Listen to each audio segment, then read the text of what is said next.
Good morning. Good morning. Good morning. You are from a Philand ranch, and you have some, as I understand, you have did some tour here around here in Germany. You told investors here about your company, and I wonder how we can define the industry you are in. If you could please explain in what industry you would say you are in. Sure. Well, first of all, we're so excited to be here. We've been so well received by the investment community. And most recently, we were one of the presenters at the Frankfurt Forum that took place this week. And again, we were extremely well received. We've made lots of important contacts. And we look forward to having these contacts manifest themselves for the betterment of the project that we're doing. So you say you were, I think it's called Eigenkapital Forum. You mean, yes? Yeah. Okay. We were at the Emerging Market Forum. We presented Philand Ranch on that occasion together with other companies from China, India, and Ukraine. Okay. But we are the only and the first Vietnamese company that is presenting here. And as the first Vietnamese company or the company that has Vietnamese operations, that is listed on the Frankfurt Stock Exchange. So when I'm an investor and I want to invest into Vietnam, this is an opportunity to invest in Vietnam. Your company, Philand Ranch. Yes, indeed. And it's the only, as I understand.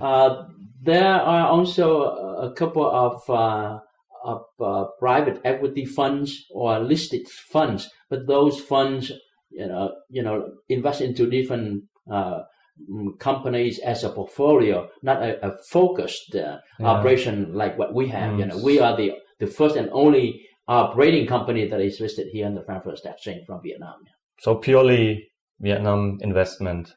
Also in Southeast Asia as well. Southeast Asia also. Yes. So you would say your focus is for the future not only Vietnam? Not only, but the primary focus right now is in Vietnam. But we have also entered into agreement in other growing countries, very selective situation as well. For example, in Cambodia, we have signed an agreement to co-develop an island. It's called Rabbit Island, with a casino license has been already granted. That's one example.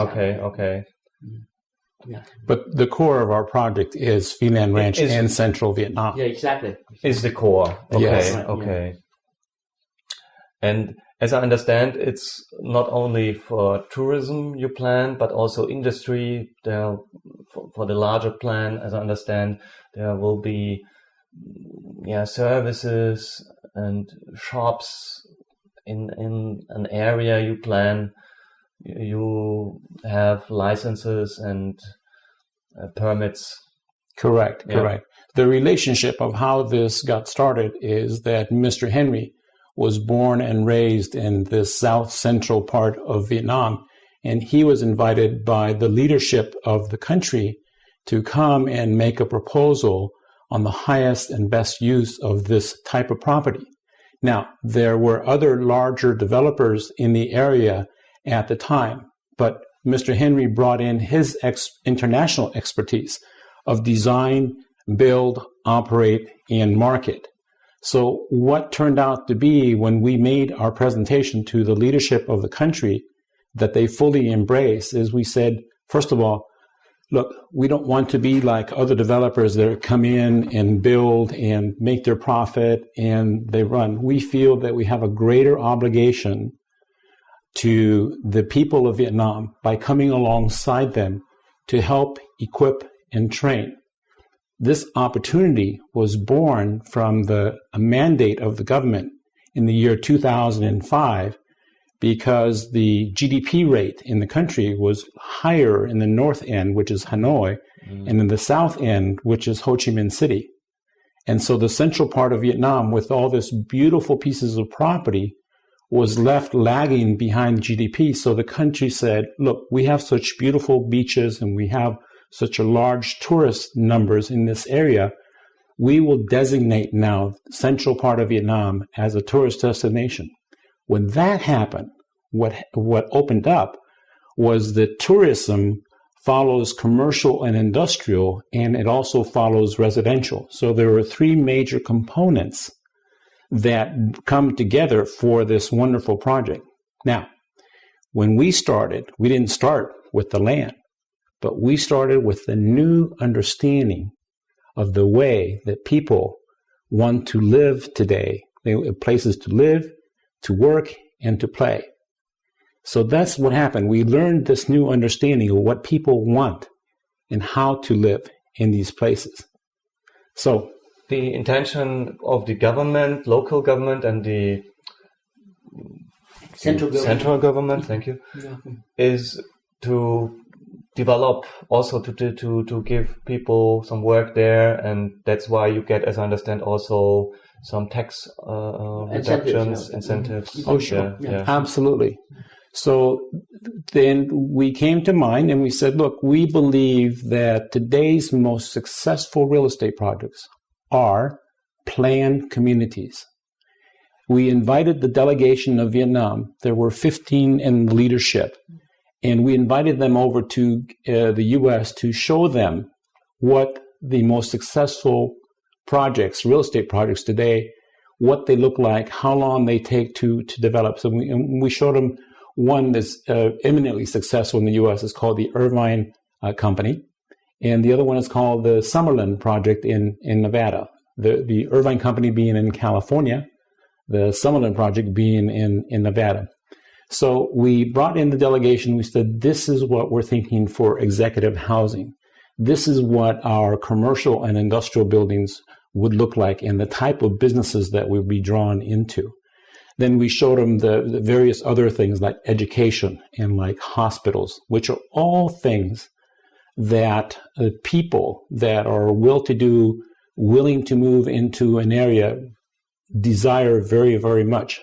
But what we found from the beginning when Mr. Henry was initially called, 2.5 years later, which brings us to this point. So there's been much research done, much planning, much design work that's been done to bring us to this wonderful point of opportunity, is that there's a greater need, not only in Vietnam, but in the entire southeast region of Asia. That's what we discovered. Part of our research was to, I call it the Gandhi tour. So we traveled, myself and some of our key management teams, to understand the real culture of Vietnam, to understand the other cultures of Southeast Asia, and how to be able to bring all of these various cultures in one community. Why? What we discovered is that sometimes it doesn't make any difference how wealthy people are. There's a quality of life that is instinctive that we desire for not only ourselves, but for our family, for our children. We desire the best schools. We desire the best amenities that are available. We desire the beauty, in this case, the beauty of Vietnam, the oceans and the sand and the weather is the backdrop for Philand Ranch. Mm. You mentioned the area. Can you describe, as I understand, you were I was born and raised in this region, special region. Can you name the region one more time? Yeah, it's called Quảng Nam Province. Quảng Nam Province. Quang-Nam, Quảng Nam Province. Quảng Nam Province. I was born and raised in this province, and I grew up as a teenager. I used to go to Point 91, where we are developing the first phase of our project in this area. But as a teenager, I used to go there as a volunteer interpreter for the United States military.